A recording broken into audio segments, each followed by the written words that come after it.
Bus ಎಲ್ಲ ಮುಗೀತು. 10,000 ಕೊಟ್ಬಿಟ್ಟಿದ್ದೆ. ಎಲ್ಲ ಒಂದು 2 ಸರ್ಲಿ ಲೋಡ್ ಹೊಡ್ಕೊಂಡು ಹೋದ್ರು, ಒಂದು 200-230 ಚೀಲವರೆಗೂ.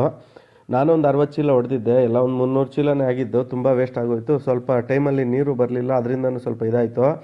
ಎಲ್ಲ ಅಲ್ಲೇ ಹೊಡೆದು ಬಿಡ್ತಾ ಇದ್ದೀನಿ. ರೀಸನ್ನು ನಾನು ಬೆಂಡಿ ಉಣೋಣ ಅಂತ. ಎಲ್ಲ ಒಣಗಿದ ಮೇಲೆ ಅದೇ ಬೆಡ್ಡಲ್ಲಿ ಬೆಂಡಿ ಉಣ್ತೀನಿ. ಹಸುಗಳಿಗೆ ಮೇವು ಕೊಯ್ಕೊಂಡು ಅದಕ್ಕೆಲ್ಲ ಮೇವು ಹಾಕ್ಕೊಂಡು ರೂಟ್ ಕಡೆ ಹೊರಟೆ. ನರಸಾಪುರ ಮತ್ತು ಮಾಲೂರು. ಒಬ್ಬರು ಕಾಮೆಂಟ್ಸಲ್ಲಿ ರೂಟ್ ಏನು ಅಂತ ಕೇಳಿದರು. ಅದು ನಂದು ರೂಟ್ ಬಂದುಬಿಟ್ಟು ಬೇಕ್ರಿ ಐಟಮ್ಸು, ಜ್ಯೂಸು ಮತ್ತು ಚಾಕ್ಲೇಟ್ ಐಟಮ್ಸು ಮಾತ್ರ ಮಾಡ್ತೀನಿ. ನನಗೆ ಟೋಟಲು ಒಂದು 10% ಮಾರ್ಜಿನ್ನು. ಎಲ್ಲ ಹೋಗಿ ಒಂದು 10% ಮಿಕ್ಕತ್ತೆ. ಪಾರ್ಟ್ ಟೈಮ್ ಥರ ಮಾಡ್ಕೊಳ್ಳೋದು. ನರಸಾಪುರ ಎಲ್ಲ ಮುಗಿಸ್ಕೊಂಡು ನಾನು ಮಾಲೂರು ಕಡೆ ಬಂದೆ. ಮಾಲೂರು ಸ್ವಲ್ಪ ಟ್ರಾಫಿಕ್ಕೇ ಇತ್ತು ಮಧ್ಯಾಹ್ನ. ಮಾಲೂರು ಕಡೆ ಎಲ್ಲ ಮುಗಿಸ್ಕೊಂಡು ನಾನು ಕೋಲಾರ ಕಡೆ ಹೊರಟೆ. ಈ ಫ್ಲೇವರ್ ನೋಡ್ತಿದ್ರಲ್ಲ, ಮೊನ್ನೆ ರೀಸೆಂಟ್ಲಿ ಒಂದು ಆಕ್ಸಿಡೆಂಟ್ ಆಯಿತು ಇನೋವಾ. ಇದು ಹೊಸಕೋಟೆಯಿಂದ ಸುಂಟ್ರಪಾಳ್ಯ ಎಕ್ಸಿಟ್ ಕೊಟ್ಟಿದ್ದಾರೆ. ಸೊ ಇವಾಗಲೇ ಆ ಥರ ಆಗ್ಬಿಟ್ಟಿದೆ, ಇನ್ನೂ ಓಪನ್ನೇ ಆಗಿಲ್ಲ. ಸುಮ್ಮನೆ ಓಡಾಡೋದಕ್ಕೆ ಬಿಟ್ಟಿದ್ದಾರೆ ಅಷ್ಟೇ, ಟೋಲ್ಸ್ ಏನಿಲ್ಲ.